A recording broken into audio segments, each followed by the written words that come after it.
Bueno, yo voy a hablar hoy acerca de la drogadicción y del alcohol, a modo informativo. Me parece que es un tema que hay que saber, digamos, hoy en día, que hay que estar enterados. Bueno, para llegar a la adicción, en realidad hay varios factores que se encuentran implicados. Uno es la edad. A menor edad que se comienza el consumo, hay más, digamos, predisposición a desarrollar después una conducta adictiva. La fácil comercialización.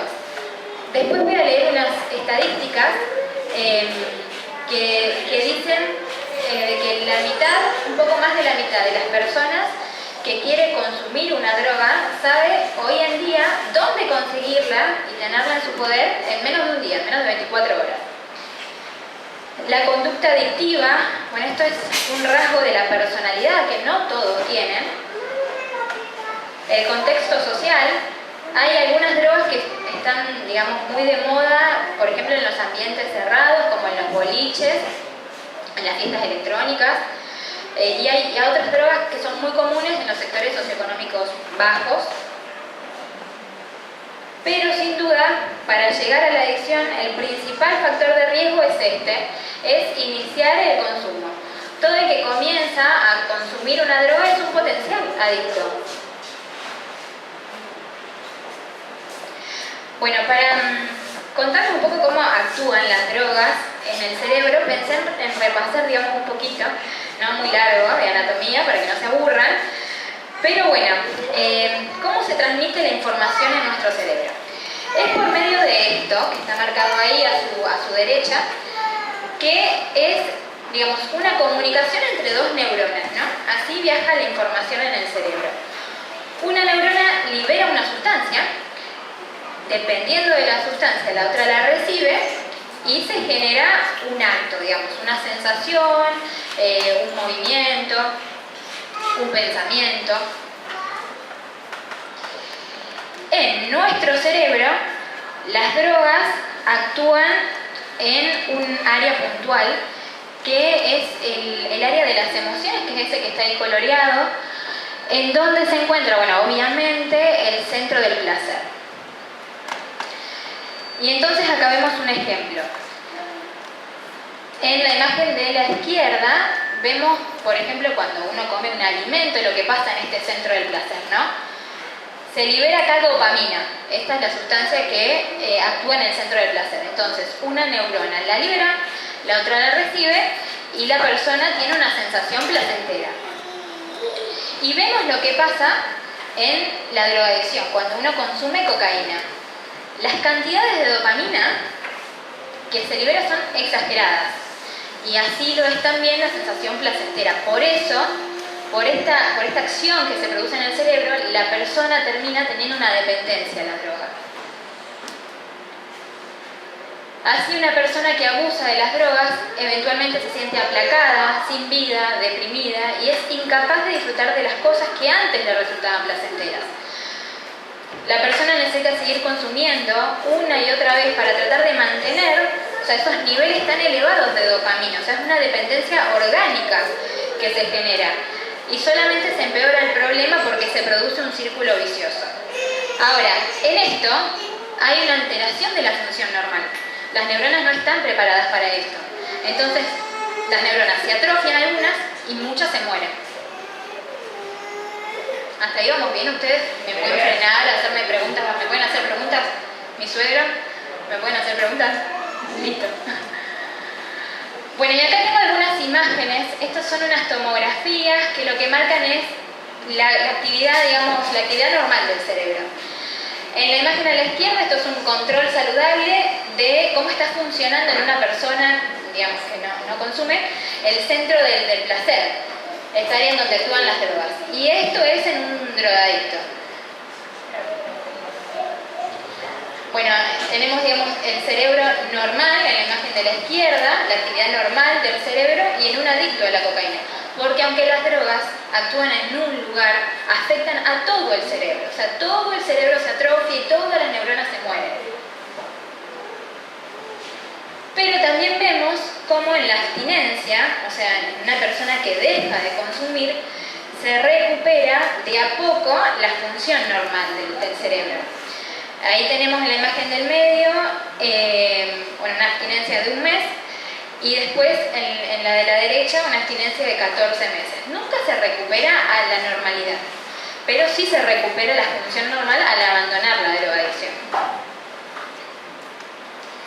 Bueno, y acá algunas estadísticas que yo las puse, no las vamos a leer todas, a mí me parecieron alarmantes. Estas son del Cedronar del año 2017, que las comparaban en realidad con las estadísticas anteriores del año 2010, en donde, digamos, para resumir antes de arrancar, el problema hoy en día en Argentina está en el adolescente, o sea, está en preadolescencia, adolescencia, el consumo, digamos, de los chicos de entre 13 y 17 años. Dice, ha aumentado el consumo de sustancias ilícitas y de alcohol en la población de entre 12 y 17 años. Después, más abajo dice, en el año 2010, 1 de cada 100 adolescentes consumió marihuana en el último mes. En el 2017 lo hicieron 3 de cada 100, de los cuales más de 9.800 son dependientes a la marihuana, o sea, ya son adictos.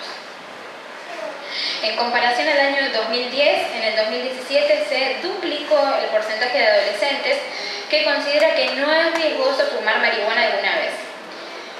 En comparación al 2010 se triplicó el consumo de cocaína, esto es en adolescentes, el consumo de éxtasis aumentó un 200%, el inicio del consumo de éxtasis en el 2010, o sea la edad era los 16, 17 años, ahora hace 2 años atrás la edad promedio es 13 años se inicia el consumo de éxtasis en promedio. Y el consumo de alguna droga ilícita en niños y adolescentes aumentó, digamos, en esos últimos años, un 146%.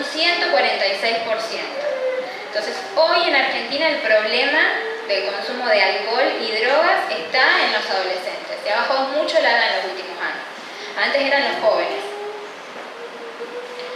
Bueno, y arrancamos. Alcohol. Es la más frecuente de todas las adicciones. Esto es porque tiene un costo accesible, se da en todas las edades, muchas veces es considerado una conducta social, entonces no se tiene tan en cuenta el peligro que tiene de desarrollar una adicción. Siempre, abre la puerta a otras adicciones, o sea, siempre se inicia con el alcohol y después se termina con las drogas y muchas veces las dos juntas. Y la edad promedio del consumo de alcohol sí es a los 13 años hoy en día.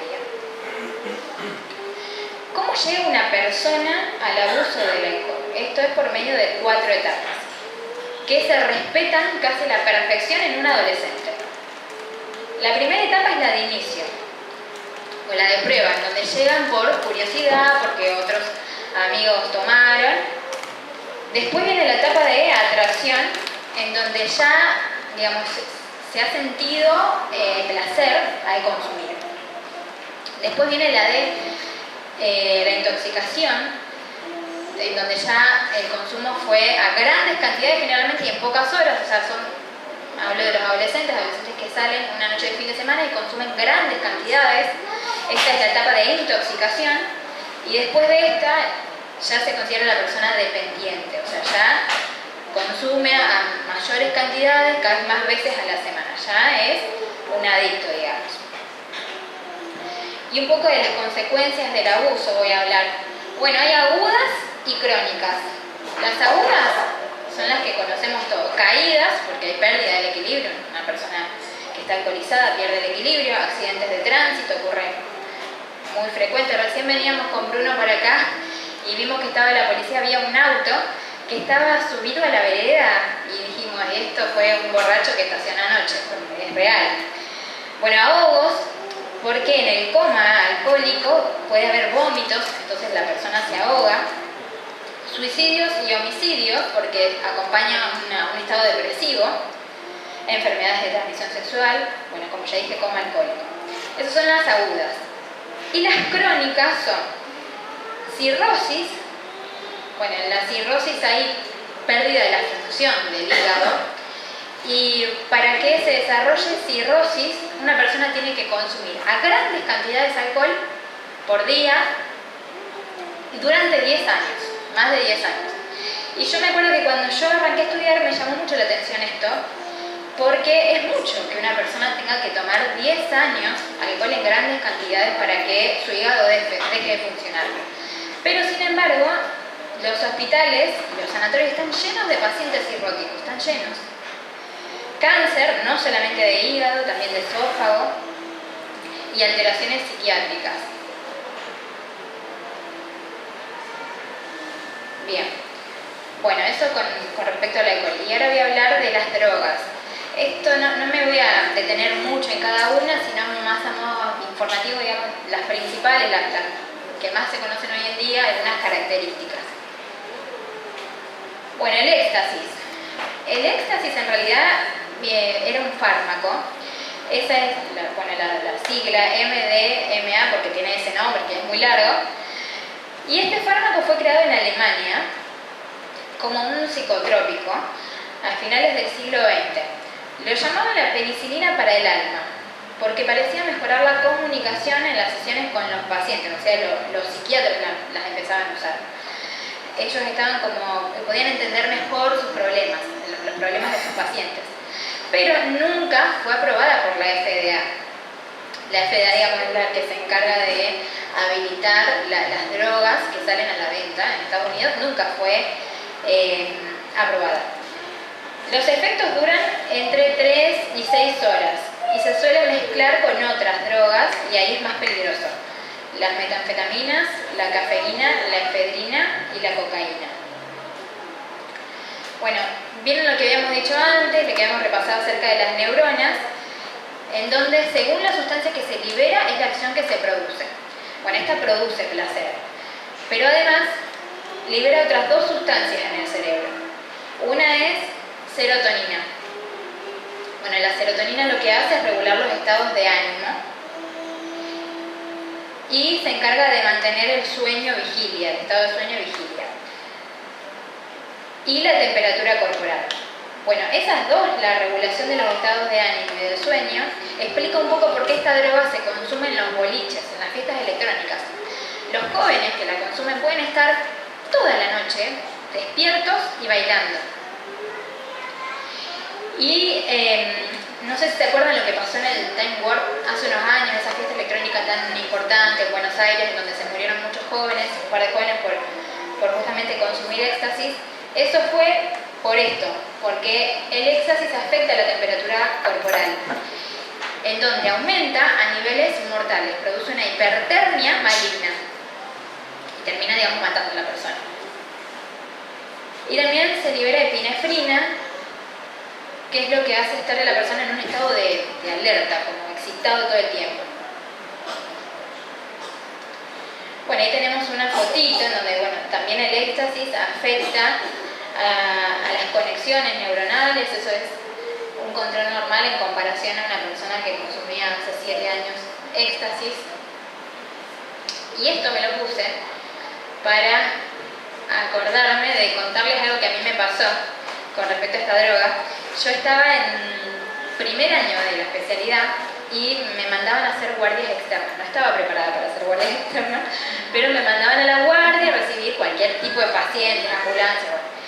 Y me llegó, ya muy fresquita, y me llegó un paciente, un chico de 20 años, que estaba amarillo cuando entró al consultorio. Bueno, él me comentó, digamos, muy abiertamente que él iba a fiestas electrónicas y consumía éxtasis. Le pedí un laboratorio hepático, o sea, para ver cómo estaba su hígado, y los valores eran terribles. Bueno, este chico terminó con insuficiencia hepática, lo vieron después en el sanatorio, lo vieron gastroenterólogos, hicieron juntas médicas, clínicos, nunca recuperó la función hepática y lo tuvimos que mandar a Buenos Aires a que pase a lista de trasplante. Un chico de 20 años. Esto es para contarles que ahora estamos hablando de cómo actúan las drogas en el cerebro, pero nunca afectan ese solo órgano, afectan generalmente varios órganos a la vez. Este chico estudiaba, trabajaba, pero terminó con una insuficiencia hepática por consumir generalmente una vez por fin de semana una de estas pastillas. Bueno, y esto de por qué se consume ya lo habíamos visto, ya lo hablamos. Bueno, pasamos a la siguiente. Cocaína. Las hojas de coca en realidad son viejas, aparecieron en la década de los 80 y hace más de 100 años que se consumen. Hoy en día se mezcla la cocaína con otras sustancias como la maicena, el talco, el azúcar o con otras drogas activas como las anfetaminas. Los efectos de la cocaína se presentan casi inmediatamente después de una sola dosis y desaparecen en cuestión de minutos o a lo sumo a lo largo de la primera hora. Los que consumen cocaína en cantidades pequeñas, generalmente se sienten eufóricos, energéticos, conservadores y mentalmente alertas. Y estas son algunas de las consecuencias de la cocaína. Tiene efectos cardiovasculares, como alteraciones en el ritmo cardíaco, o sea, produce arritmias, puede producir un ataque al corazón, efectos neurológicos, incluyendo ACV, convulsiones, hasta coma, complicaciones gastrointestinales, estas son las más comunes, dolor abdominal, náuseas. Y esto es lo que me llamó la atención a mí. En el primer consumo, o sea, consumiste una vez cocaína y te puede ocasionar muerte súbita. Entonces, por una alteración que produce en el corazón, muerte súbita.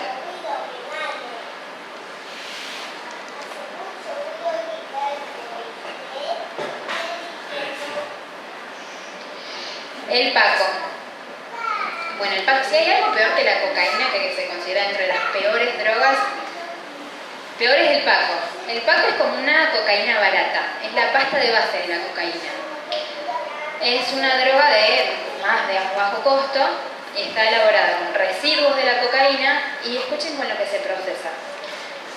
Se procesa con ácido sulfúrico y queroseno. Entonces, la persona consume esto, o sea, consume cocaína, ácido sulfúrico y queroseno. Son diseñadas con el objetivo de lo mismo, que la cocaína, obtener euforia y placer. Pero como no es la cocaína, el efecto es tan efímero, o sea, imagínense que la cocaína puede producir un efecto de hasta una hora. Bueno, el paco, que es una cocaína barata, dura mucho menos el efecto. Entonces es muy rápida la dependencia y como el efecto es tan cortito, la persona consume decenas de cantidades por día. O sea, lleva la drogadicción muy rápido, a la adicción muy rápida el paco. Y algunos efectos, pérdida de conocimiento, convulsiones, alteraciones del ritmo cardíaco, y con el uso prolongado, quizá en corto tiempo, o sea, en meses, el deterioro neurológico e intelectual del sujeto se hace evidente. Hay una marcada pérdida de peso y un estado de abandono personal. O sea, la persona que consume pacos se nota, la imagen de abandono de esa persona es notable. Y esta es una noticia que saqué en relación al paco, porque en el 2018 ya se interpretó como una catástrofe social. El paco es muy común en los sectores socioeconómicos bajos y había aumentado ya un 200% con respecto a los últimos años. Y se sacaron estas estadísticas. Solamente en Buenos Aires se mueren 2 jóvenes por mes como consecuencia del consumo de paco. Muy bien, hasta ahí lo que dijimos, hasta ahí alguna pregunta, si no sigo con las otras drogas. Sigo, Bueno, la marihuana. El THC es la principal sustancia psicoactiva de la marihuana, es la que produce el efecto, Alguna característica de la marihuana que quiero nombrar ahora es que es muy soluble en lípidos. ¿Qué es lo que significa esto? Que se acumula en la grasa del cuerpo y también en las membranas que recubren las neuronas en nuestro cerebro se acumulan. ¿Por qué tienen lípidos esas membranas? Y algunos efectos. Tiene efectos inmediatos como inducir a la sociabilidad, la percepción visual y auditiva, se acompaña muchas veces de alucinaciones. Pero también algunos pueden presentar desorientación, despersonalización y paranoia. A largo plazo se lo relaciona con el desarrollo de ansiedad, psicosis, depresión, trastornos de pánico. Está muy relacionado y esto es protocolar, cuando llega una persona a la guardia con un ataque de pánico, vos le tenés que preguntar si consumió marihuana, porque está muy relacionado el consumo de marihuana con el ataque de pánico en los siguientes 2 días. Entonces siempre lo tenemos que preguntar. Y bueno, para hablar un poco de lo que creo que por ahí puede ser un poco más interesante, es esto de la legalización y despenalización de la marihuana. Legalizar es habilitar algo que estaba prohibido, o sea, ya no está más prohibido y está permitido. Y despenalizar es sacarle el castigo a algo que no es legal. Entonces acá tenemos como un mapa en donde lo que está pintado de azul son los países en donde la marihuana es legal. Y hay que diferenciar acá, digamos, para uso terapéutico y para uso recreativo. Bueno, lo que está pintado en azul está habilitado para cualquier cosa, o sea, para uso recreativo, para uso terapéutico. Lo que está pintado de ahí como un naranja, que ahí entra, digamos, todo Sudamérica, nuestro país, Argentina, no es legal, pero está despenalizado el consumo de marihuana para uso terapéutico.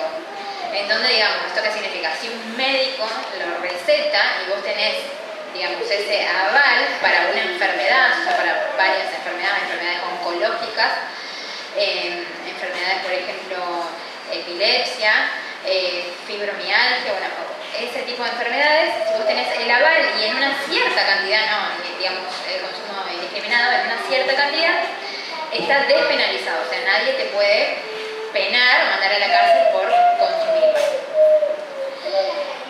Después, lo que está pintado como de rosita, bueno, es ilegal, pero generalmente esos países no tienen ese problema, no lo persiguen.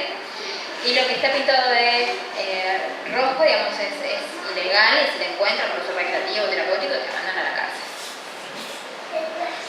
Entonces, para resumir, lo que está pintado de verde, en cuanto a si es legal o no, es, digamos, legal, digamos, está despenalizado bajo receta médica. Y lo que está pintado en azul, digamos, legal para lo que se quiere usar. También siempre moderando las cantidades, digamos, se fijan que no esté llena tu casa de cannabis, sino que tenga la cantidad que se te permitió, digamos. Pero bueno, así estamos. Acá en Argentina ya está despenalizado para el uso terapéutico. Yo no conozco igual muchos médicos que la recetan, pero bueno. De hecho, yo no conozco ninguno. Disculpame. Sí. Pero cura. No es curativo. No es curativo. No, es más que nada, por ejemplo, en lo que más se usa en los pacientes oncológicos. Es como tratamiento del dolor. Es como un tratamiento paliativo. No es curativo. No, para nada es curativo. Es paliativo. Es solo paliativo. Momentáneo. Es para calmar el dolor, más que nada. Perdón. Nosotros tenemos una conocida que tiene cáncer de piel. Ya está, tiene metástasis, tenía cáncer de hueso y la están tratando con cannabis. Claro. Directamente para el uso, para amortiguar, no sé si amortiguar, no sé cómo se dice. Sí. Pero la usan. Es que los que la recetan lo recetan así, como para el uso paliativo. Y en esto, en los pacientes con cáncer que no tienen posibilidad de curación. Yo igual, digamos, bueno, yo no considero que esté bien. Yo habitualmente ahora trabajo en un sanatorio en el área de oncología. Yo, digamos, en la clínica del piso trabajo con los oncólogos y con una médica de cuidados paliativos. Digamos, ella se encarga justamente de los pacientes de estos, digamos, los pacientes que no tienen posibilidad de curación, ella le arregla la medicación para el dolor. Nunca vi, hace poco que trabajo ahí, pero nunca vi que ella me sugiriera indicar, digamos, para uno de estos pacientes marihuana. No he visto que lo haga y se le puede poner muchísimas otras cosas al paciente paliativo. Yo tengo pacientes paliativos muchas veces que se mueren en el sanatorio y sin dolor. Están dormidos, uno los induce en estado de coma y no tienen dolor, digamos. No tiene por qué ser marihuana, hay otras cosas, digamos. Hay otras drogas. Bueno, y acá una foto, porque ya en el 2016 se mandó una carta al Senado para esto, para empezar a investigar, y bueno, ya de ahí ya se despenalizó el uso medicinal, digamos, de la planta del cannabis. Consulta. Sí. vos decís que hay otra droga. Sí. Entonces, ¿qué es? Estamos hablando de drogas buenas y de drogas malas. Claro, yo no estoy de acuerdo con el uso de la marihuana para estos pacientes por el hecho de que lo que hace la marihuana es afectar a la capacidad de decisión del paciente. Y esto en medicina es muy importante. Uno cuando habla con un paciente tiene que saber si está en sus capacidades de decidir. Yo no le daría una droga a un paciente que puede producirle alucinaciones, despersonalización, que tiene efectos adversos, aunque todas las drogas lo tienen, pero sobre todo que modifique su capacidad de tomar decisiones. Se considera que un paciente que consume marihuana no está en sus capacidades de tomar decisiones. Entonces yo no lo haría. Pero además, nunca me hizo falta ni siquiera pensarlo. Nosotros no voy a decir qué droga, porque bueno, no importa, pero hay otras drogas que son muy buenas como analgésicos, sí, lo inducen al paciente un estado de sueño, le producen constipación, náusea, pero hasta que no se induce el coma, el paciente está en sus capacidades de decidir, dependiendo del cuadro clínico también. Pero nunca me hizo falta ni siquiera pensar en eso, digamos. Una consulta. Lo que es el cannabis, ¿hay diferencia de lo que es marihuana? Cuando decimos marihuana, ahí Bueno, se me viene a la mente mira, se fuma y claro. cannabis te viene a la mente una planta Sí. que entre comillas puede El ser. THC, digamos, el THC es el principio activo de la marihuana. Y digamos, prácticamente lo mismo que decir cannabis. Pero con respecto al cannabis ahora se está empezando a comercializar lo que es el cannabis sin el THC. Que eso es como más parecido a una planta, digamos. Y están, digamos, esas dos opciones, con el THC y sin el THC, como para hablar, digamos, de Cuando hablamos de marihuana. cannabis sin esa, digamos, particularidad. Claro, puede ser con el THC o sin el THC. Y puede ser, decir, bueno, tomarlo como una planta, o uno escucha y lee por ahí y decir, bueno, es una planta, digamos, no es Sí. una droga. Mira, Pregunto, no es que lo estoy afirmando nada, una pregunta. sí, con el THC es más parecido a una droga. Sin el THC uno le saca, digamos, esa propiedad. Sería que le saca esa propiedad. ¿El aceite de cannabis tiene el THC o no? Claro. Bueno, mira, por ejemplo, esto que voy a nombrar ahora, ¿ves? Esta página Cameda, yo la encontré en internet, es la página, y de hecho hay una página ahora, que es el cannabis medicinal en Argentina.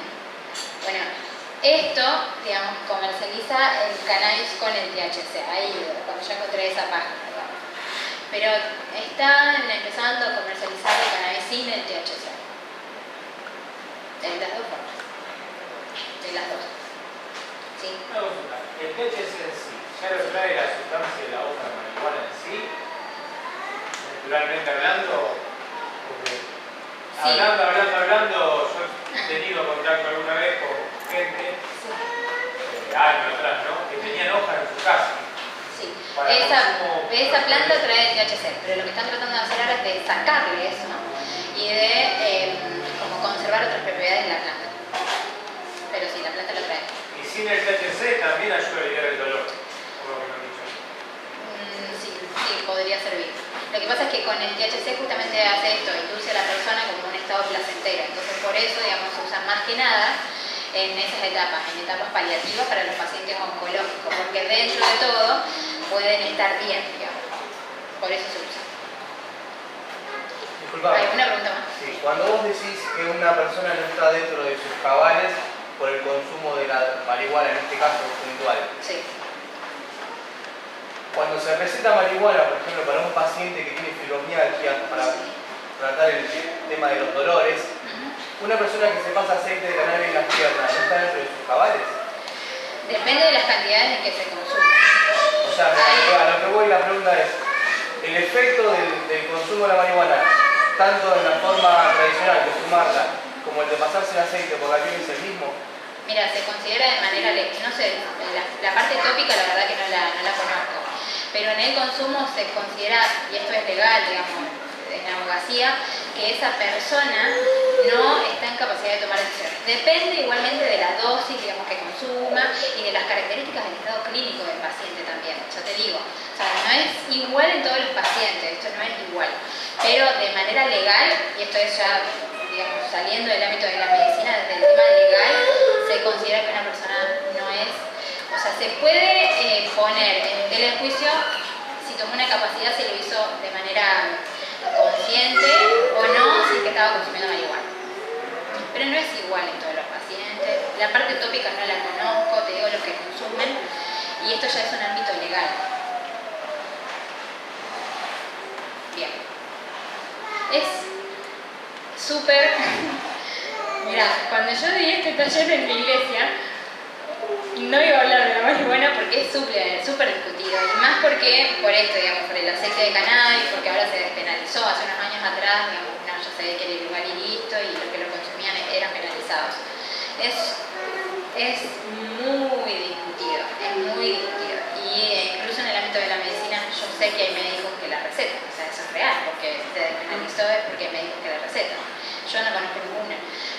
Yo porque conozco mucha gente del ambiente de la medicina y hablamos mucho de estos temas y sí me formé un criterio, o sea, en cuanto a la información que tengo, que tiene que ver mucho también con los laboratorios.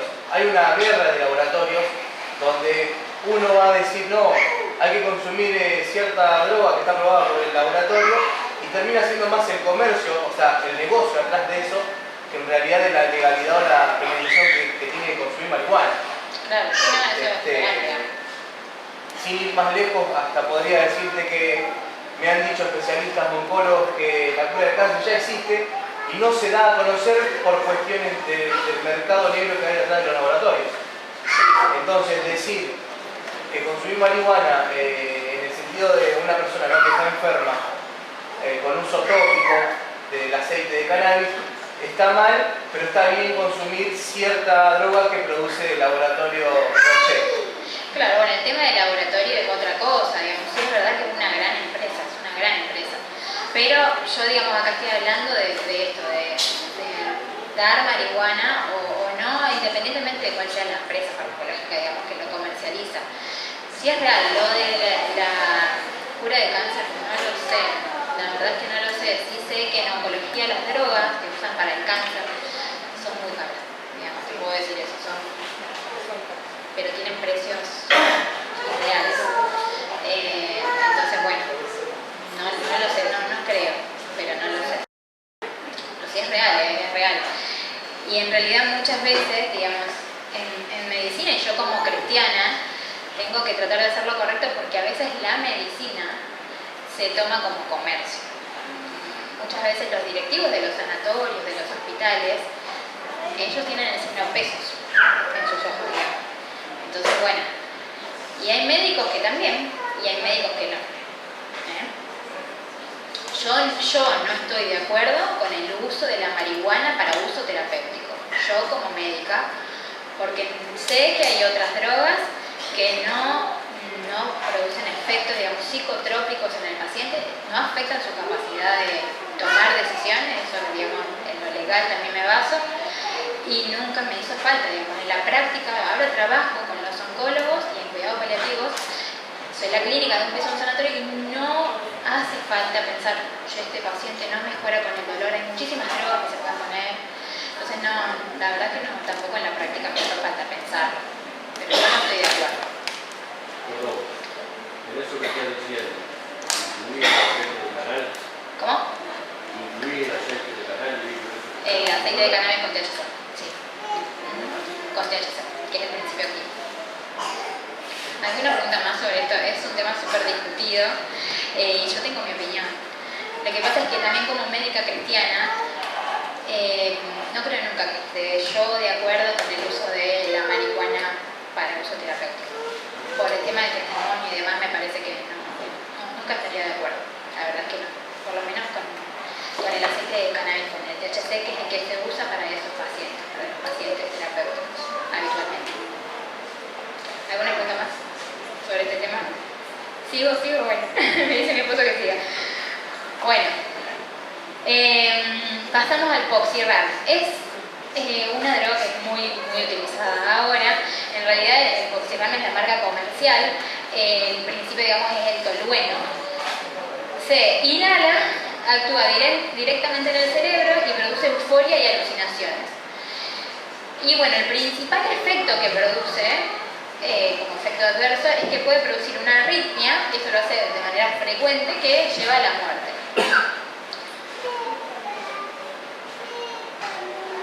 Bueno, eso lo saqué también de una noticia que decía que especialistas en prevención y control de adicciones aseguraron que el consumo de inhalantes es el primer escalón adictivo para los niños, esto es los niños, no los adolescentes, los niños en los sectores más vulnerables en lo que es lo social y lo económico. Tanto así, o sea, era tanto un problema que en el año 2005 se puso esta ley, la ley provincial número 5086, que decía que el Poxyram se podía vender solamente en lugares habilitados, que eran las ferreterías, que tenían una habilitación. Pero no mejoró mucho el problema, más que nada por los costos. Por solo 50 pesos se puede comprar hasta 200 mililitros de pegamento que sirve para muchas dosis de consumo. Entonces, la verdad es que no mejoró mucho el problema esta ley que se puso. Y esta noticia me pareció importante porque hay cosas que no consideramos, digamos, en donde se hizo un estudio acerca de que el Poxyram en los sectores más vulnerables de la sociedad se consumía muchas veces para saciar el hambre. Y esto ya sucedía, digamos, en la década de los 90. Estas son cosas que a veces no conocemos, yo no lo conocía. Bueno, ya, digamos, terminé con lo que es el salpicadito de drogas. Pero esto es lo que me parece más importante de todo el taller, digamos, es algo que yo querría que se lleve. El tema de la rehabilitación. Voy a decir 2 o 3 cositas. Pero la drogadicción suele ser un trastorno crónico, caracterizado por recaídas, a veces sin previo aviso.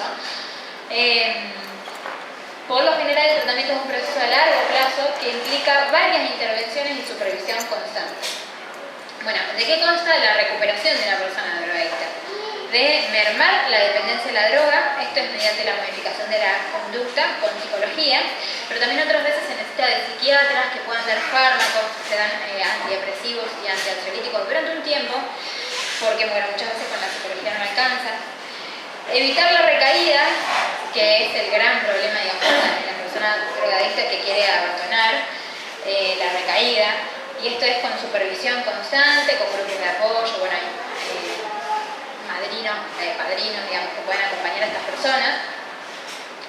Y bueno, tratar los problemas de salud asociados, porque a veces no es solamente el hecho de haber tenido, digamos, una adicción a una droga, sino, digamos, también que otros quedan con otros problemas de salud.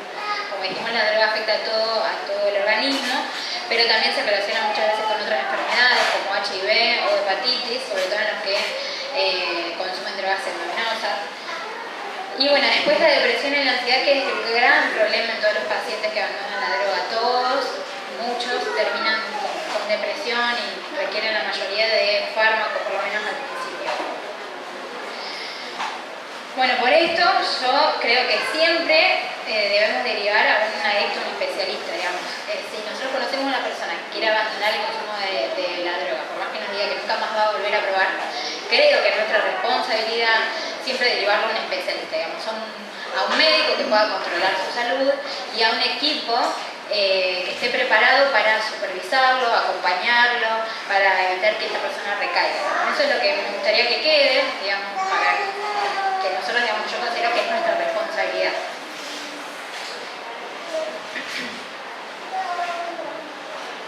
Bueno, y no mucho más, hay muchas drogas, pero nombré las que son más frecuentes ahora hoy en Argentina, las que son un problema. ¿Alguna pregunta más? La marihuana, me pasó lo mismo que en la iglesia.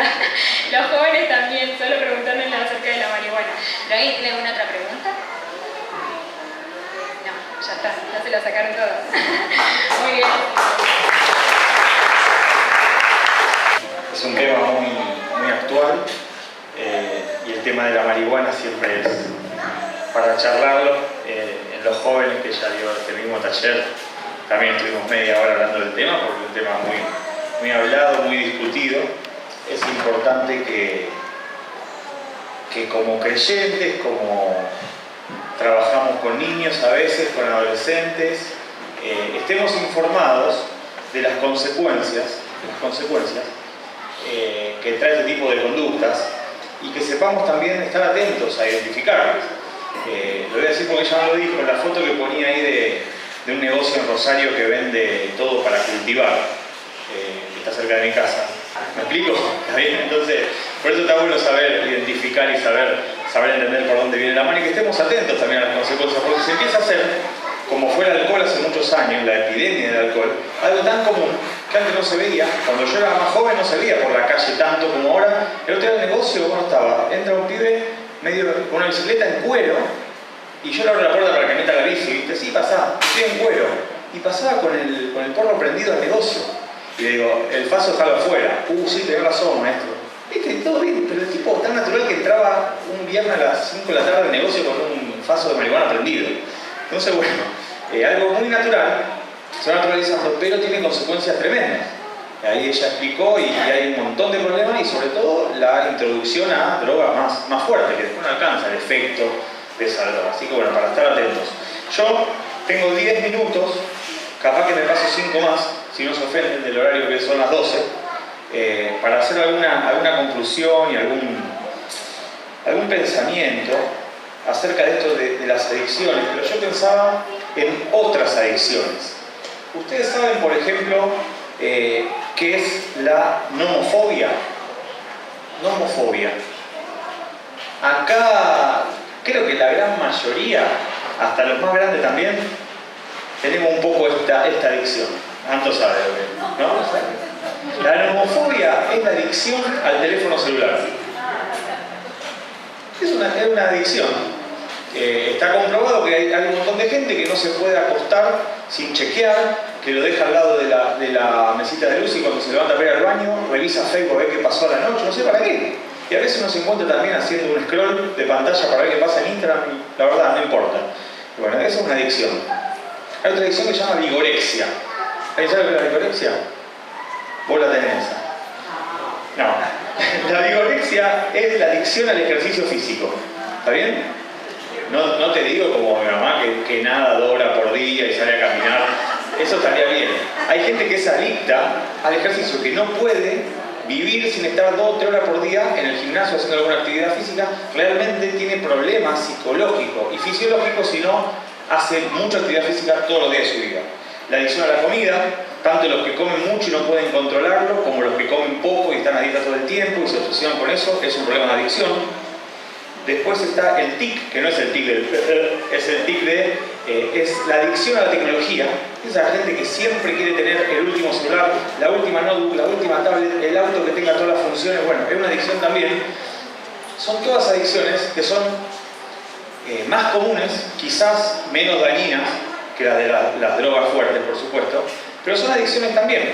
Recordemos, no sé si Flor lo dijo, que una adicción es cualquier comportamiento que se hace justamente necesario psicológicamente o fisiológicamente y que es una dependencia demasiado fuerte a algo, está bien o sea. Cualquier cosa que vos no podés controlar es una adicción. Entonces, bueno, yo no digo que seamos adictos a todas estas cosas, la adicción a la comida, a la vigorexia, a la homofobia, la adicción al sexo, a la pornografía, pero sí, si somos sinceros, muchos de nosotros quizás tenemos un poquito de adicción a alguna de estas cosas. ¿Puedo bajar un poquito este que está arriba? Ustedes saben que como cristianos, gracias, no podemos estar atados a cosas de este mundo. La adicción al dinero, la adicción al trabajo, ¿está bien? No podemos estar atados a cosas de este mundo. Si me acompañan, en Tito, capítulo 2,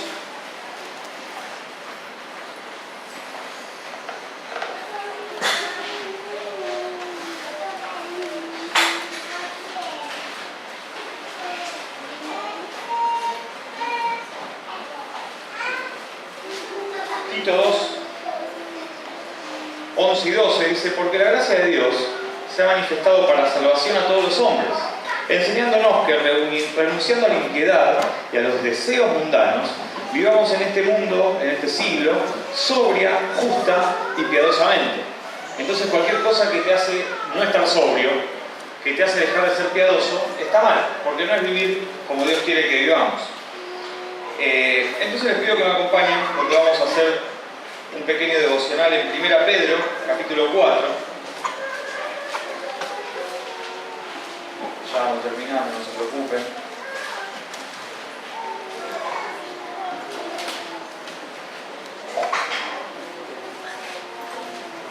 Primera Pedro, capítulo 4, versículo 1 dice: puesto que Cristo ha padecido por nosotros en la carne, vosotros también, armados de un mismo pensamiento. Pues quien ha padecido en la carne terminó con el pecado, para no vivir el tiempo que resta en la carne conforme a las concupiscencias de los hombres, sino conforme a la voluntad de Dios. Baste ya el tiempo pasado para haber hecho lo que agrada a los gentiles, andando en lascivias, concupiscencias, embriagueces, orgías, disipación y abominables idolatrías. A estos les parece cosa extraña que vosotros no corráis con ellos en el mismo desenfreno de disolución y os ultrajan, pero ellos darán cuenta al que está preparado para juzgar a los vivos y a los muertos. Es un pasaje muy rico por el cual no pienso hacer un estudio, no estoy preparado tampoco para hacerlo, pero sí marcar algunas cositas. Cuando dice en el versículo 1 que Cristo ha padecido por nosotros en la carne, se refiere a que Cristo murió, significa murió. Cristo murió por nosotros y nosotros debemos estar muertos al pecado. Eso también habla de nuestra conducta. Quiere decir que para las cosas que están mal, para las cosas que sabemos que están mal, debemos estar como muertos. O sea, vamos a ser prácticos, total somos todos grandes y los jóvenes lo van a entender mejor que los grandes. Pasa la quinta botella de cerveza, vos estás muerto para esa quinta botella de cerveza, ¿está bien? Por ahí un vasito puedes tomar, pero no te podés zampar. Pasa entre un grupo de amigos, por ahí ¿qué pasa? Que pasa el cigarrillo de marihuana, vos estás muerto para el cigarrillo de marihuana, tienes que pasarte por el lado, no podés ver qué pasa con eso. Eso es estar muerto al pecado y eso es negarse a lo que uno sabe que está mal, ¿está bien? Lo que uno sabe que hace mal, lo que uno sabe que no corresponde como hijo de Dios, a eso hay que negarse. Dice, quien padeció en la carne terminó con el pecado. Padecer en la carne también significa muchas veces justamente negarse algo, pero como para entrenar un poco el cuerpo. No sé si me entienden. ¿Vieron como el atleta se niega de consumir azúcares y tomar Coca-Cola y tomar alcohol y comer hamburguesas porque tienen una competencia importante? Bueno, el que quiere prepararse para algo tiene que negarse a ciertas cosas. Entonces quizás hay cosas que no están mal en sí mismas, no son pecados, como por ejemplo usar el celular, pero por ahí está bueno como ejercicio de autocontrol decir, bueno, yo voy a limitar mi ingreso a Instagram, a Facebook, voy a limitar el tiempo que paso mandando WhatsApp, voy a limitar el tiempo que quizás le dedico a hacer ejercicio. Bueno, voy a hacer todos los días una horita, que es lo que dicen los médicos que hace bien, pero no voy a estar 3 horas por día en el gimnasio porque mejor estar con mi familia, mejor estudiar más la palabra de Dios, mejor estar con algún amigo charlando cosas del Señor. Eso sería también un poco padecer en la carne, o sea, negarse a hacer las cosas que uno por ahí tiene ganas de hacer, pero que no son provechosas. Dice el versículo 2, para no vivir el tiempo que resta en la carne, conforme a las concupiscencias de los hombres, sino conforme a la voluntad de Dios. Claro, que va a estar haciendo cosas que están conforme a lo que los hombres les gusta o conforme a lo que Dios quiere. Fíjate el versículo 3, que interesante. Baste ya el tiempo pasado para haber hecho lo que agrada a los gentiles. Y da toda la lista de cosas que son básicamente las que hablamos antes. Los que conocieron al Señor más de grande, quizá tienen en su prontuario y en su memoria, aunque Dios perdonó esos pecados y lo enterró en el profundo del mar, pero quizás se acuerdan todavía, y quizás ese pensamiento a veces los castiga, los tortura, de cosas malas que han hecho, de consumos que han tenido, de droga, de alcohol, de compañías malas, de cosas malas que han hecho. Pero dice acá el apóstol, basta ya alcanzó, ya tuvieron tiempo de hacer esas cosas que están mal. Ya está. Y los que quizás conocemos al Señor de chico y más o menos anduvimos caminando toda la vida, quizás tuvimos algún tiempo cerca de la cuerda floja, haciendo lo que estaba mal, ya tuviste tiempo de eso. Entonces también lo que yo quiero dejarles como devocional es el tiempo para hacer las cosas malas ya pasó. Si la hiciste o si no la hiciste, o si hiciste más o menos, ya pasó. Ahora empieza todo de nuevo. Y no hay que andar en ninguna de estas cosas que menciona acá, concupiscencia, embriaguez, orgía, disipación, idolatrías. Dice el apóstol, a los gentiles, a los que no conocen a Dios, les parece extraño, dice el versículo 4, que no hagan lo mismo que ellos. Y fíjense que actual esto que está escrito hace 2000 años. A todos les pasó acá, jóvenes y más grandes. Estamos reunidos con los amigos de la facultad después de salir de cursar y les parece raro que vos digas, no, yo una coca tomo, ¿o no? O qué sé yo, después de jugar un partido de fútbol con los compañeros de trabajo, sacan un par de facitos y les parece extraño que no, yo no, gracias, yo estoy bien.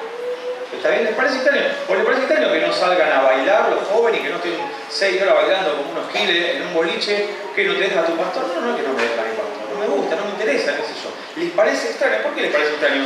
Porque ellos están acostumbrados a andar, como dice acá, en desenfreno de disolución. Y dice, los ultrajan. Quizás alguno de nosotros puede ser en algún momento discriminado, dejado de lado, señalado como santulón, como mirá, este no quiere hacer nada de lo que es divertido, se aburre, se va, se mete en una iglesia y se aburre con la iglesia. ¿Está bien? Pero fíjate lo que dice el versículo 5. Ellos darán cuenta al que está preparado para juzgar a los vivos y a los muertos. Ellos van a tener que dar cuenta. El comportamiento de un cristiano, el testimonio de un cristiano, la propia salud espiritual de cada uno, depende del comportamiento y depende de lo que uno quiera hacer. Y hay que estar atento y preparado para decir no, para negarse a las cosas que uno sabe que están mal. ¿Está bien? Inclusive el problema que tiene este tipo de comportamiento, el comportamiento de un cristiano, es que muchas veces hace que los otros se den cuenta de lo mal que andan en su vida. ¿Está bien? Quizás cuando ven que alguien joven se casa y tiene su familia y no anda en boliche y todo el tiempo, se sienten más pecadores ellos y quizás hace que el pecado y hace que la propia inmundicia en la que viven reflote más. Y de esa manera ellos también van a devolver con golpes, porque se van a sentir, digamos, acusados por el buen quiere y lo dice en su palabra. Es una oportunidad que tenemos también para dar testimonio de lo que creemos y de por qué somos diferentes. Y yo termino con la historia de Oseas. Termino en 2 minutos. Oseas fue un profeta contemporáneo a Isaías, pero profetizaba en el reino del norte, en Israel, cuando Isaías estaba en Judá. Oseas es llamativa la historia, yo la leí varias veces, la busqué en varios lados porque digo, pará, qué bárbaro. Dios le habló a Oseas, escúcheme con atención, lo mandó a que tome por esposa a una mujer adúltera, promiscua. Y también que tome, dice, a los hijos de su fornicación. O sea, que se haga padre de los hijos que eran un desastre, todo de padre distinto. Dios lo manda a hacer esto a un profeta que quería ser santo, que quería vivir cerca de Dios. ¿Por qué lo manda a hacer esto? No solo lo manda a hacer esto, sino que lo manda a que la ame. Ustedes saben que el amor es una decisión. Entonces Dios le ordena, ahora tenés que amar. Tiene que amar a esos hijos también. ¿Por qué lo manda a hacer esto? Lo manda a hacer esto para ejemplificar de manera muy contundente lo que hacía el pueblo de Israel con Dios. Esta mujer adúltera seguía después de casada en estos caminos tan errados y además ella estaba contenta y se pensaba que lo que tenía se lo daban sus amantes. Perdonen que hable tan así de claro, pero después pueden leer el libro, son 14 o 15 capítulos. Y esta mujer no reconocía que todo lo que tenía, su vestimenta, su alimento, su casa, provenía de un esposo que la amaba. Un esposo que la amaba, que era justamente el profeta Oseas. Entonces Dios, de esta manera, ejemplificó y mostró que el pueblo de Dios, y también lo traslado a nosotros mismos, muchas veces hacemos lo mismo. Dejamos de conocer que lo que tenemos viene de Dios, que todo lo que tenemos es de Él, que las cosas lindas que disfrutamos y las cosas que podemos vivir vienen de su parte, y muchas veces nos vamos con cosas que nos distraen, ajenas a Dios y que sabemos que están mal. Si me acompañan en Oseas capítulo 14, versículos 1 y 2, Oseas 14.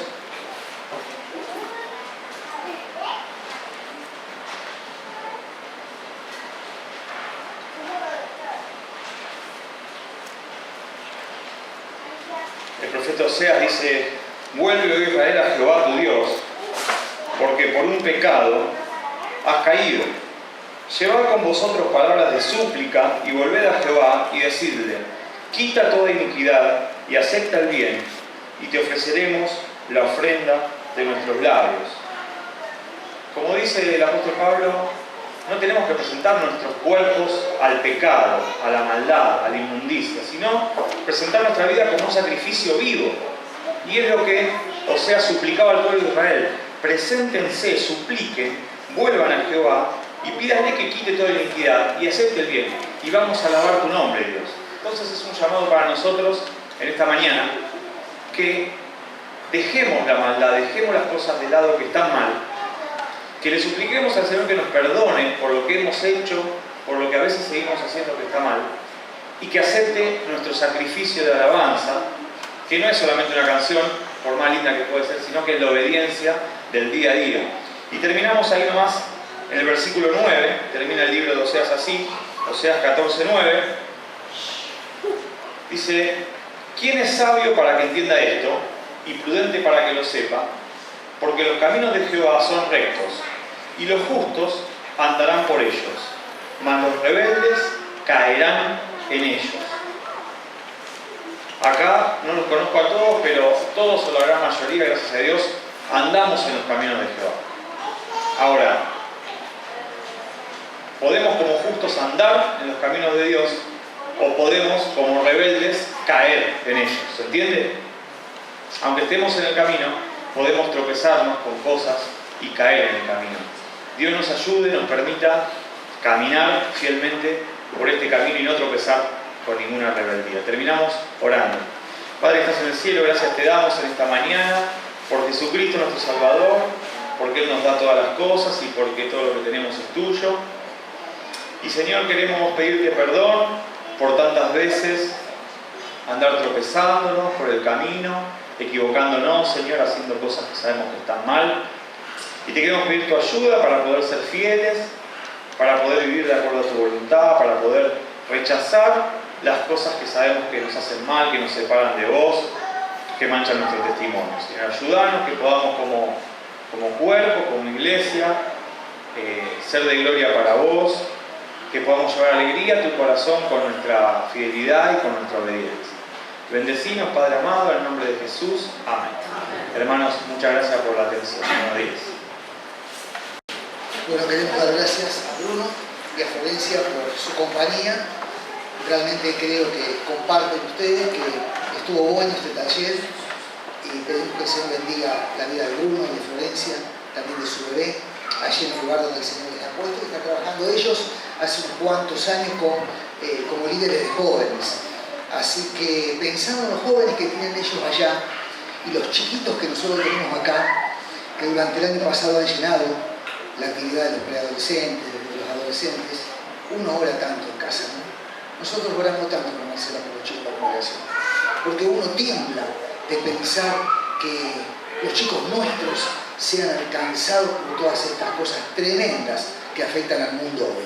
Así clamamos al Señor para que el Señor bendiga nuestras vidas de adultos, nuestros matrimonios, y también que el Señor nos dé sabiduría para atraer a nuestras criaturas a Cristo, para que el Señor realmente obre en sus vidas, para que el Señor les libre del mal y para que no sean justamente presa fácil de estas cosas tremendas que el diablo está ofreciendo en todos los lugares y todos los días. Gracias por este tiempo que hemos compartido.